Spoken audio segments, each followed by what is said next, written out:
AITA for refusing to drain my daughter's college fund for my brother's so-called future star? I'm Elizabeth, 42, and for years my family treated my daughter Grace like a polite extra in the background of their real story. Grace was 17 when all of this started.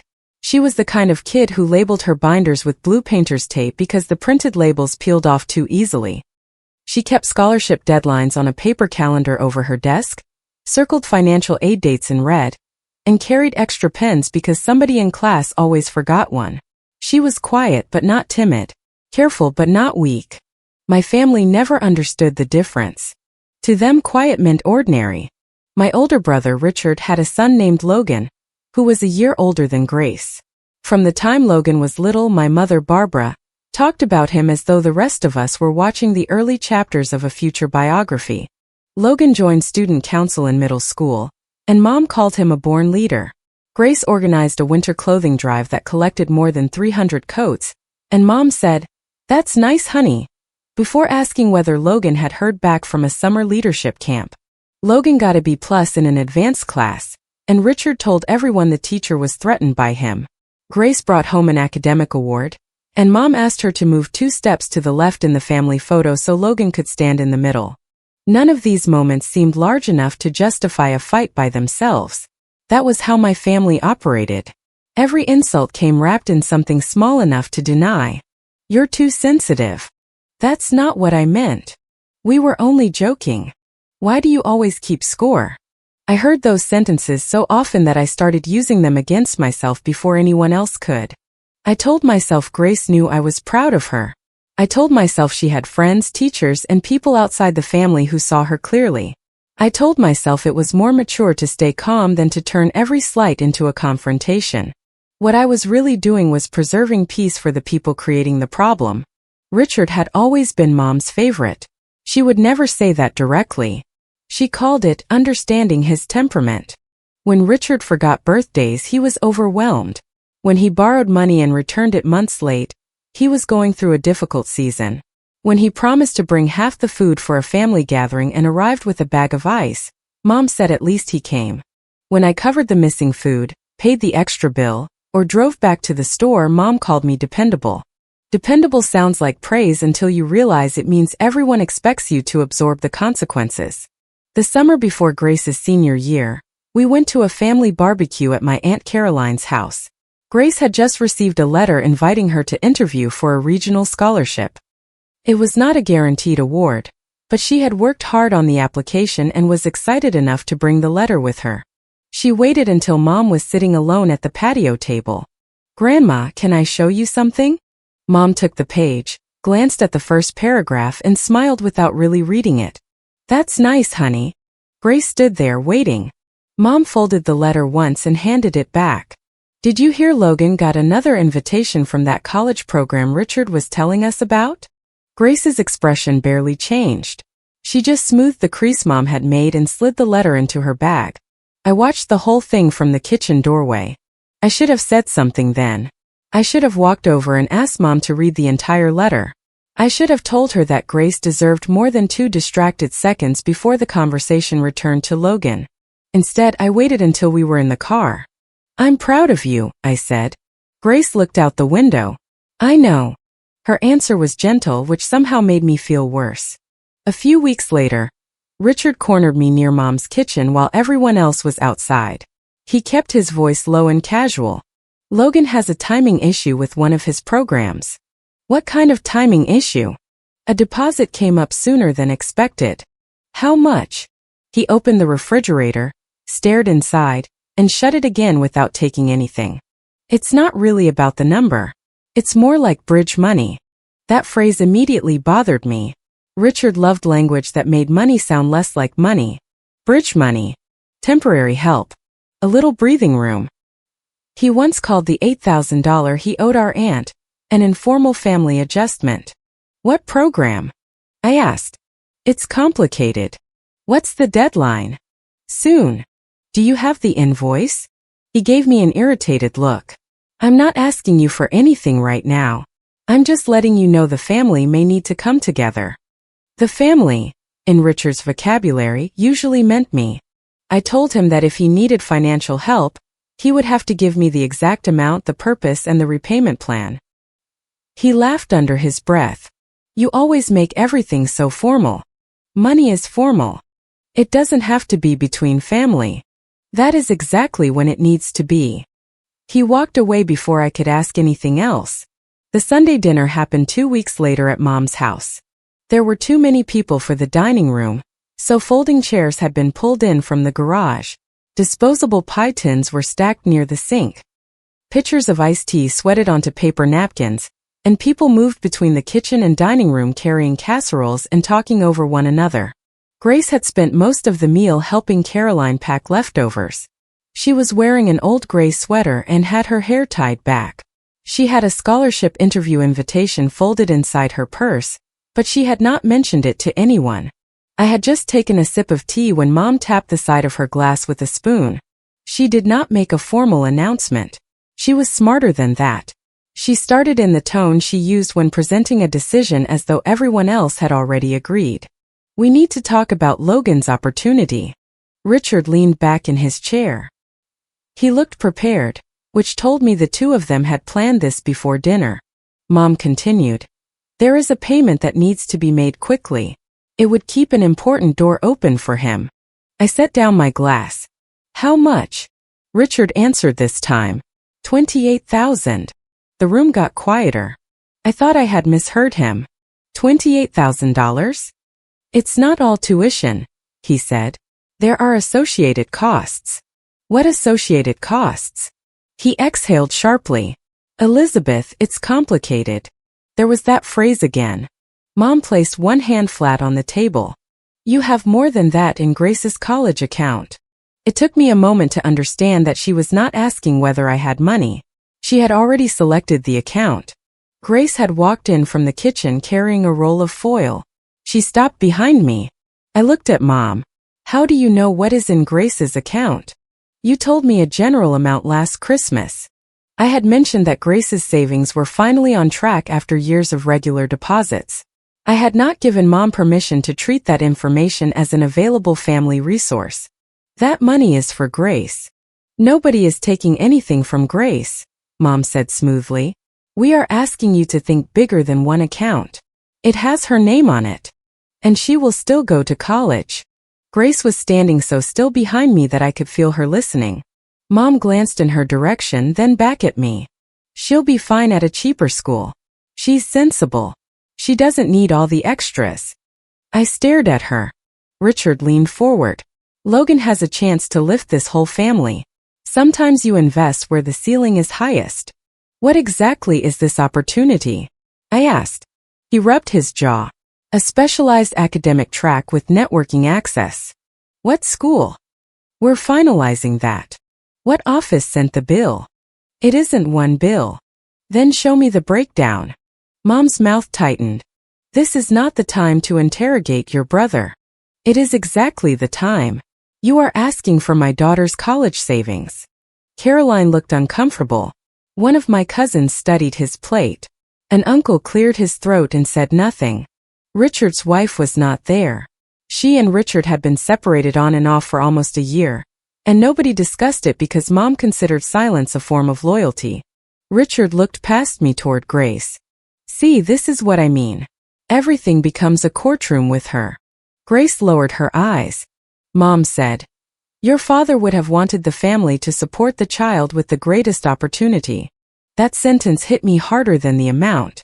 My father had been gone for several years. He had loved both grandchildren. He would never have described one of them as a better investment. You don't get to use Dad for this, I said. Mom's voice turned cold. You have always been practical, Elizabeth. Don't stop now because your pride is involved. My pride has nothing to do with it. Richard laughed. Of course it does. You can't stand that Logan has a bigger shot. I felt Grace shift behind me. Then an older relative near the end of the table said, Grace is sweet, but let's be honest. She's not the one who's going to change the family. Nobody corrected her. Richard looked at Grace and pointed toward the dishes. Since you're not busy saving the family name, make yourself useful and clear the plates. A few people gave nervous laughs, the kind people use when they know something is cruel but do not want the inconvenience of opposing it. Grace's face went red. She picked up 2 plates because that was what she did when adults made her uncomfortable. She became helpful. She made herself smaller. She tried to end the moment without causing another one.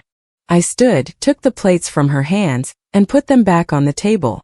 The sound was louder than I intended. Nobody in this room gets to use my child as a punchline. Richard rolled his eyes. There she goes. I looked directly at him. No. That money has a name on it, and it is not Logan's. Mom pushed back from the table. If you walk out over this, do not pretend you are the injured party. I'm walking out because you just told my daughter she matters less. I said no such thing. You said she would be fine with less because Logan deserves more. That is not the same thing. It is to the person you are taking it from. I picked up Grace's purse and handed it to her. We left without the leftovers she had packed. In the car, neither of us spoke for several minutes. I kept both hands on the steering wheel and waited for my breathing to settle before pulling away. Grace stared through the windshield. Finally, she said, "You don't have to give them anything." I know. They're going to blame me. No, they're going to blame me. That won't make it better. I turned toward her. This is not your fault. She nodded, but she did not look convinced. My phone began vibrating before we reached the main road. Mom called twice. Richard called once. Then the text started. Mom wrote, "You embarrassed me in my own home." Richard wrote, "Congratulations. You just abandoned your nephew when he needed family most." I did not answer either of them. By the time we got home, 3 relatives had messaged me variations of the same accusation. I was being selfish. I was jealous of Logan. I had made a private family matter ugly. I could have said no without humiliating my mother. That last one almost made me laugh. Apparently, publicly ranking my daughter's worth was acceptable. Objecting to it was humiliation. The next morning, Mom left a voicemail. Her voice was quieter than it had been at dinner, but not kinder. "Elizabeth, I hope you've had time to calm down. Nobody is trying to hurt Grace. Her account is simply the easiest place to get help from, and you know that. Logan's situation is time-sensitive. Call me before your stubbornness closes a door that cannot be reopened." I saved the voicemail. I did not know yet how important those words would become. Her account is the easiest place to get help from. Not the fairest place. Not the only place. The easiest. Richard sent another message later that afternoon. "Grace doesn't need it like Logan does. She'll get aid somewhere. Stop pretending their situations are equal." I saved that too. Then I replied with one sentence. "Send me the bill, the deadline, the name of the office handling it, and a written explanation of what the payment covers." He did not respond for 6 hours. When he finally did, he wrote, "It's complicated and I don't have time to satisfy your control issues." That was the first moment I became certain something was wrong beyond entitlement. The $28,000 was too precise to be imaginary, but every explanation around it was vague. A deposit became associated costs. A program became a specialized track. The deadline was urgent, but no one could provide a date. I wrote again. No documents, no discussion. He called immediately. I let it go to voicemail. "Stop hiding behind paperwork," he said. "This is family." Logan made plans based on support being available. That sentence made me sit up. What support? I had never promised him money. I called Caroline because she was the only person from dinner who had looked genuinely ashamed. She answered on the 3rd ring. "I was going to call you," she said. "What has Mom told everyone?" Caroline hesitated. "That you refused to help Logan after the family had already committed." "The family committed my money?" She did not say it like that. How did she say it? Caroline sighed. "She said you abandoned him at the last minute." There was that word again. Abandoned. Richard had used it too. Too polished. Too coordinated. What exactly does she say the money is for? A program connected to school. Which school? I don't know. Did she show you anything? No. Did Richard? No. Caroline went quiet. Then she said, "The dinner felt wrong, Elizabeth. I should have spoken up." "Yes, you should have." She accepted that without arguing. But, she added carefully, your mother says Logan could lose everything. He cannot lose something they refuse to identify. I spent the next week doing nothing dramatic. I did not post online. I did not send a mass family message. I did not accuse Richard of lying without proof. I printed the texts. I downloaded Mom's voicemail. I made notes with dates while the conversations were still fresh. I pulled old bank records showing the money I had already lent Richard over the years, $1,500 after he changed jobs, another $2,000 for an emergency repair, and several smaller transfers he had either repaid late or never repaid at all. Then I made an appointment at the bank. Grace came with me because it was her future being discussed, even though the account was legally under my control. The banker confirmed that I was the only person authorized to withdraw funds. We added an extra verbal security code and changed the contact preferences so no information could be released by phone without additional verification. Grace sat beside me holding a folder of scholarship forms. When the banker stepped away to make copies, Grace said, "Did you think Grandma would try to take it?" "I don't think she can. I'm making sure." She nodded. On the drive home, she asked, "How much is in there?" I told her. She was quiet for a moment. "That's a lot. It is years of small deposits. And you never used it when things were tight?" "No." "Why?" "Because there was always going to be another tight month. You only get one start." She looked down at her hands. "I don't want you to ruin relationships because of me." "I'm not ruining anything. I'm refusing to let them bill you for keeping their story intact." At the time, I did not realize how accurate that sentence was. 2 days later, Uncle Raymond called me. Raymond was my father's older brother. He was 70, blunt, and generally uninterested in family politics. He attended major holidays, mailed birthday cards with checks folded inside, and left before arguments started. He did not usually call just to talk. "I heard you stole Logan's future," he said. "That sounds like Mom's version." It sounded stupid, so I asked questions. And nobody answered them. I smiled despite myself. Raymond continued, "I need to show you something." He came over the next afternoon carrying a legal-size envelope with my father's handwriting across the front. Education gifts, copies. My stomach tightened before he opened it. Inside was a notarized letter written several years before Dad died. It was not a complicated trust or a hidden fortune. My parents had set aside a modest education gift for each grandchild. The letter stated clearly that the amount was to be divided equally when each grandchild approached college age. Equal meant equal. There were 2 grandchildren at the time, Logan and Grace. I read the paragraph 3 times. Mom never told me about this. Raymond looked angry, though mostly at himself. She told me she was handling the distributions. Did Logan receive his? I don't know how much he received or when. Your father gave Barbara control of the account because he trusted her to follow the letter. How much was Grace supposed to receive? Raymond named an amount large enough to cover a meaningful part of tuition. My throat went dry. That, plus what I saved, would have changed every calculation we have made. I know. Why didn't you ask whether Grace got it? Because I believed your mother. He sat back and rubbed one hand over his face. That is not an excuse. It is just the truth. I looked at the notarized copy again. Mom had not merely preferred Logan. She had withheld information about money my father intended for Grace, then demanded that I empty Grace's private savings to solve Richard's problem. Can I keep this? The copy is yours. I have another. Does Mom know you have it? She knows I kept copies of your father's papers. She may not remember which ones. Raymond looked toward the envelope. Your father did not leave that money for a popularity contest. I called Mom that evening. I did not mention Raymond or the letter. I asked one question. Was there ever education money from Dad for Grace? The silence on the other end lasted just long enough. Your father wanted to help all the grandchildren. That isn't what I asked. We have used family funds where they were most needed. Did Dad set aside a specific share for Grace? Elizabeth, old arrangements are rarely as simple as people remember them. Did you delay or withhold Grace's share? Her voice sharpened. I will not be accused by my own daughter after everything I have done.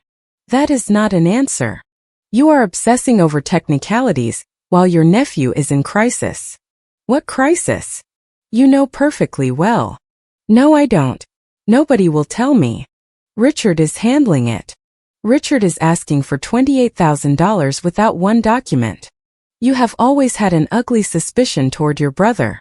And you have always called questions ugly when the answers would embarrass him. She hung up. The following morning, I received an email that was clearly not intended for me. Richard had copied my address instead of another relative's with a similar first name. The email thread below his message contained several forwarded notes. I did not hack anything or access a private account. It arrived in my inbox because Richard typed the wrong address. His new message said, "We cannot keep circulating the warning letter. The point is to solve the balance before the review meeting. If the essay issue gets framed as misconduct, the merit reconsideration is dead." Below that was an earlier email from him to Mom. They're saying the aid deadline passed, and the scholarship is suspended pending review. I can still salvage this if the account is cleared and we stop using the word plagiarism. It was a recycled essay, not cheating. Another message said Logan had missed a required financial aid submission, received 2 academic warnings, and been referred for a conduct review after submitting substantial portions of an older essay from an online source. The $28,000 was not a deposit for an elite program. It was the amount Richard believed would cover the lost merit aid, overdue charges, and related expenses if Logan's appeal failed. There was no special door opening. The door had already begun closing because Logan missed deadlines and submitted work that was not his. Richard and Mom had known before Sunday dinner. They had sat at that table and described Grace as ordinary while trying to make her pay for the consequences they were hiding. I printed the email. Then I called Richard. He answered with, "Finally. I received an email from you this morning." Silence. What email? The one about Logan's warning letter, missed aid deadline, and conduct review. He swore under his breath. You need to delete that. It was not meant for you. I will not forward private school records or humiliate Logan. But I am not deleting evidence that you lied to me. It is not what it sounds like. It sounds like the $28,000 is replacing aid he lost. He didn't lose it. It's under review. Because of missed deadlines and an essay issue. The essay thing is being exaggerated. You called it a specialized academic opportunity. It is connected to his academic future. That is not the same statement, and you know it. He lowered his voice. Logan made one mistake. Then you should have said that. You would have judged him. You judged Grace in front of the whole family. This isn't about Grace. You asked for Grace's money. She has other options. So does Logan. You do not understand the pressure he is under. And you do not understand that my daughter is not your emergency fund. He went quiet. Then he said, Mom told me Dad's education money was flexible. There it was. Not only did he know the family fund existed, he had likely been counting on Grace's share too. How much did Logan receive from that fund? It wasn't divided like that. How much? I don't have the numbers. Ask Mom. You are blowing up the family over paperwork. No.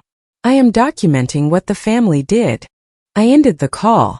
That night, Grace found me at the kitchen table with the printed email, bank statements, her scholarship calendar, and Raymond's notarized letter spread in front of me. I had blacked out account balances on the copies and highlighted dates in yellow. I was not preparing for court. I was trying to understand the timeline without letting anyone talk me out of what I knew. Grace stood in the doorway. Is Logan in trouble? I looked up. How much do you know? More than people think. She sat across from me. I told her the basic truth. Logan had lost or risked losing aid because of missed requirements and an academic conduct issue. Her grandmother and uncle had known. I did not show her every detail from the email because those records belonged to Logan, and he was still a teenager. Then I showed her the notarized letter. Your grandfather set aside an equal education gift for both of you, I said. Your share was never given to us. Grace read the relevant paragraph. She did not cry. She rarely cried in front of people. She placed the page back on the table with both hands. Did Grandma give mine to Logan? I don't know yet. She was going to make me pay twice. The sentence landed exactly where it should have. First by withholding what was meant for Grace. Then by taking what Grace and I had saved ourselves. I'm sorry, I said. Grace looked confused. For what? For Sunday dinner. For the barbecue. For the pictures. For every time I let something go because I thought making a scene would be worse. You stood up for me at dinner. I should have done it years earlier. She looked down at the paper calendar open between us. One scholarship deadline was circled for the following week. I heard the way they talked about me long before that dinner, she said. My chest tightened. Why didn't you tell me? You already knew. I had no defense. She continued, still calm. I didn't need them to clap. I just needed them to stop acting like I was in the way. I reached across the table and took her hand. I'm not going to ask you to keep being patient with people who hurt you. Are we done with them? I don't know what done looks like yet, but we are done pretending. The next morning I sent Mom and Richard the same written message. All future communication involving money must be in writing. Grace's college savings are not available under any circumstances. I am requesting a full accounting of the education funds Dad designated for each grandchild, including dates and amounts distributed. Until that accounting is provided, I will not discuss financial assistance of any kind. Richard replied first. You are unbelievable. Mom waited 2 days. Then she left another voicemail instead of writing. There is no need for these formal demands. Families do not audit one another. Your father trusted me, and I will not have his memory dragged through some petty accounting exercise. I saved that voicemail too. Raymond sent his own request for an accounting. Because he had been involved with some of Dad's paperwork, Mom could not dismiss him as easily. She still tried. She claimed the original education amount had been used for shared family needs. Then she said market changes had reduced it. Then she suggested Dad's letter was only guidance, not a command. Each explanation contradicted the last. Richard stopped asking me for money directly. Instead, relatives called to tell me that Logan might have to take time away from school, as though this were a tragedy I had personally designed. I used the same response every time. Richard has not provided a bill, a repayment plan, or an honest explanation of the situation. Grace's money is not available. Some relatives kept arguing. Others became quieter once they realized I would not fill the silence with private details about Logan. I refused to expose a teenager to defend myself from adults. That mattered to me. Logan had benefited from the family mythology, and he had stayed silent while Grace was insulted, but Richard and Mom were the ones who built the lie and tried to finance it with her future. A month later, Logan withdrew from the program Richard had been bragging about. He enrolled in a more ordinary path the following term and worked part-time. Mom described this as a heartbreaking loss of potential. Grace said nothing. She completed her scholarship interviews, filled out every financial aid form early, and kept moving. She did not suddenly become a prodigy. She did not get into every school she applied to. One college rejected her. Another offered too little aid. She cried in the bathroom after opening one of the decisions, washed her face, and went back to comparing packages. Eventually, she chose a strong school that gave her a substantial scholarship. Her savings covered the gap without loans the first year, and careful planning kept the remaining debt manageable. On the day she accepted the offer, she came into the kitchen holding her laptop against her chest. I did it, she said. I stood so quickly that my chair scraped the floor. You accept it? She nodded. Are you sure about the numbers? I checked them 3 times. Then check once more. She laughed. That laugh felt like a door opening. Mom found out through Caroline and sent Grace a card with $50 inside. The message said, "We always knew you would find your way." Grace showed it to me and gave a small, humorless smile. No, they knew I would survive what they didn't give me. She kept the $50 because, as she put it, tuition doesn't care about symbolism. Our relationship with the family narrowed after that. We attended a few large events. We skipped others. The moment anyone made a joke about Grace being sensitive, I ended the conversation. When Richard asked for a small loan for car repairs, I replied, no. He called me vindictive. I did not explain. Mom tried several approaches. First she was offended, then frail, then nostalgic. She sent old photos and wrote, "We used to be close." I answered once. "We were close when I was willing to absorb whatever kept Richard comfortable." She did not respond. Raymond continued pressing for the education fund accounting. What emerged was incomplete but clear enough. Logan had received a distribution. Grace had not. Some of the remaining money had been moved or spent without a transparent record. There was no dramatic courtroom victory. No police arrived. No judge ordered Mom to apologize. Raymond insisted that the remaining funds be separated and documented. With pressure from him and 2 other relatives, Grace eventually received a partial amount. It was less than Dad had intended, but it was no longer hidden. Mom called it a gift from her. I corrected her in writing. "This is not a gift from you. It is a delayed portion of what Dad designated for Grace." She never acknowledged that message. Grace did well in college because she worked steadily, not because revenge turned her into a different person. She joined a community research project during her 2nd year. The work involved interviewing families, organizing data, and helping a nonprofit evaluate how students use local education programs. It suited her. She listened carefully, noticed details other people missed, and did not need to be the loudest person at the table to be valuable. A professor encouraged her to apply for a funded fellowship connected to the project. Grace almost did not apply.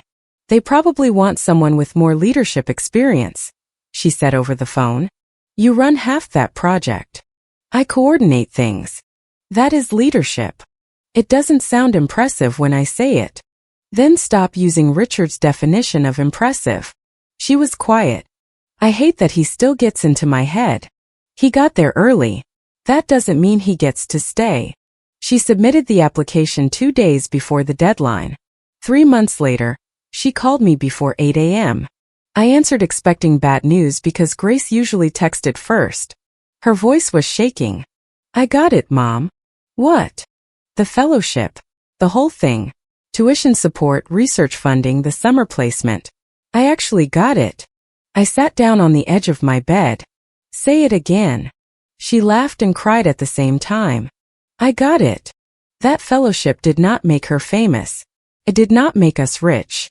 It gave her the kind of opportunity my family had always claimed belonged naturally to Logan.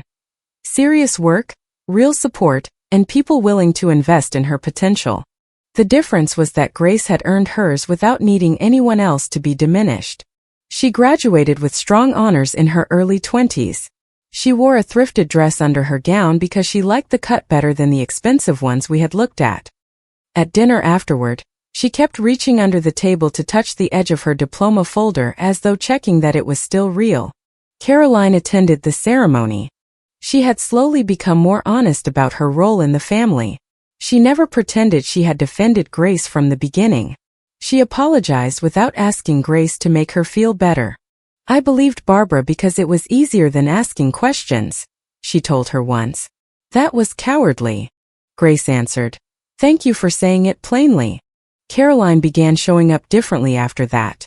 She remembered Grace's project dates. She asked about her work and listened to the answer. She carried a printed program from Grace's fellowship presentation in her purse for months because she was proud and apparently did not know what else to do with the feeling. The major family gathering happened several months after Grace's graduation. It was Raymond's 70th birthday, and he wanted everyone there. Grace agreed to attend because she loved him and because by then, she no longer feared being pulled back into her old role. She arrived wearing a dark green dress and carrying a bakery box. There was nothing flashy about her. What people noticed was how comfortable she seemed. She spoke without rushing. She looked people in the eye. When relatives asked about her research, she explained it clearly instead of downplaying it.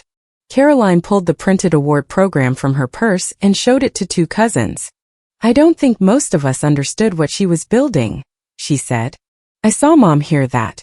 Barbara had spent years controlling the emotional temperature of every room. She could turn a compliment into a correction with one sentence. At first she stayed pleasant. She told Grace, "You look lovely." Grace thanked her. She asked whether the fellowship was a permanent position. Grace explained that it had led to a full-time role with the nonprofit's research team. Mom nodded as though approving a plan she had helped create. Then someone said, "Barbara, you must be proud." Mom smiled. Of course. We always knew Grace was capable in her own way. In her own way. The same old reduction, polished for company. Grace did not react. Dinner continued. After cake, people gathered around the dining table and kitchen counters. There were paper plates, coffee cups, and half-wrapped leftovers everywhere. It reminded me of the Sunday dinner years earlier. Except Grace was no longer carrying dishes while people discussed her value. Caroline asked Grace about an upcoming presentation. Raymond mentioned that Grace's project had received an additional grant. A cousin said, "That's incredible. I had no idea." Mom's smile tightened. Then she said, loudly enough for the room to hear, "Well, maybe things worked out for her, but Elizabeth still turned her back on family when Logan needed her." The room changed. Richard was standing near the doorway with a drink in his hand. He gave me a familiar look, half challenge and half satisfaction. For years, that sentence had been Mom's emergency exit. Whenever Grace's success made the old story look cruel, Mom returned to the claim that I had abandoned Logan. I had warned her in writing months earlier that if she kept repeating false statements to relatives, I would correct the record with the people she involved. She had assumed I would never do it. I set down my coffee. "Do you want to discuss that now?" Mom blinked. "I am only saying history should not be rewritten." "I agree." Richard scoffed. "Oh, here we go." I walked to the side table where I had left my bag. Inside was a large envelope. I had not brought it to stage a performance. I brought it because Raymond had asked me to bring copies of the education fund documents. After years of changing explanations, he wanted several relatives to have the same record. I placed the envelope on the table. Mom stared at it. "What is that?" "The history you say should not be rewritten." Richard laughed once. "You carried a case file to a birthday party?" "No. Raymond asked for copies of Dad's education letter. The rest is here because you and Mom keep making the same accusation in public." I opened the envelope and removed the first page. This is the message Richard sent after Sunday dinner saying Grace did not need her college savings as much as Logan. I placed it on the table. The dates were highlighted. The account balances were blacked out. This is Mom's voicemail saying Grace's account was targeted because it was the easiest place to get help from. Mom's face changed. "You recorded me? You left a voicemail." Caroline closed her eyes briefly. I placed down the next page. This is my written request for an invoice, a deadline, and the name of the office handling Logan's supposed opportunity. Then Richard's reply. "It's complicated and I don't have time to satisfy your control issues." One of my cousins leaned closer to read it. Richard stepped forward. "This is private. You made it public when you told the family I abandoned your son." I removed another set of pages. "I will not circulate Logan's school records. He was 18 and entitled to privacy. But I can state what Richard and Mom already admitted in their own messages. Before they asked for Grace's money, they knew Logan had missed a financial aid deadline. His merit support was under review. And he was facing an academic conduct issue." The room went silent. Richard's face flushed. "It was not plagiarism." "I did not call it plagiarism." "You're implying it." "I'm stating that the $28,000 was not a deposit for an elite program. It was money to replace aid and cover charges after the situation had already fallen apart. It was salvageable." "Then you should have told the truth and asked for help honestly." Mom interrupted. "We were protecting Logan during a vulnerable time. By humiliating Grace?" "Nobody humiliated her. Grace was standing near Caroline. She said, 'You told Mom I would be fine with less.' Mom looked at her. 'We were looking at the bigger picture.' 'I was in the picture,' Grace said. Mom opened her mouth, then closed it. I placed the notarized letter on the table. "And this is Dad's instruction that each grandchild receive equal education support." Raymond spoke from the end of the table. "It is authentic." I kept the copy. Several relatives began talking at once. Mom raised her voice. "That letter has been taken out of context." Raymond looked at her. "It is one page, Barbara." The context is on the page. I pointed to the relevant paragraph. Logan received education funds. Grace's share was delayed and hidden from us. Then Mom and Richard tried to pressure me into draining Grace's private savings before admitting any of this. A cousin asked, "Did Grace ever get her share?" "Only a partial amount years later, after Raymond demanded an accounting." Mom looked around the room and realized the usual expressions had changed. People were no longer waiting for her interpretation. Richard stepped toward me. "This proves nothing except that you are obsessed with being a victim." "No," I said. "It proves that you asked my daughter to fund a lie. You've always been jealous of Logan." Before I could answer, Grace spoke. Her voice was not loud, but everyone heard it. "You didn't underestimate me. You just needed me to stay small so you could feel right." Richard stared at her. Grace continued. "You let people compare us because the comparison protected you. Every time I did something well, somebody had to explain why it mattered less. Every time you needed help, my future became negotiable." "That is not fair," he said. Grace's expression did not change. "No, it wasn't." Richard looked at me as though expecting me to stop her. "I did not," he said. "Logan was a kid. So was Grace," I replied. Mom pushed the notarized letter away from her. "You are twisting your father's intentions." Raymond's chair scraped the floor as he stood. "Your husband wrote equal because he meant equal. You were not part of every conversation." "No, but I was present when he signed that." He was worried Richard would always receive more because Richard always asked louder. That sentence hit the room like a dropped glass. Mom went pale. Caroline stepped closer to the table. "Barbara, I need you to answer one thing plainly." Mom looked at her. "Did you know about Logan's warning and aid problem before you asked for Grace's money?" Mom folded her arms. "It was a complicated situation. Yes or no?" I knew there were concerns. "And did you know Grace had not received the education money her grandfather set aside?" Mom looked toward Raymond. "That fund was mine to manage."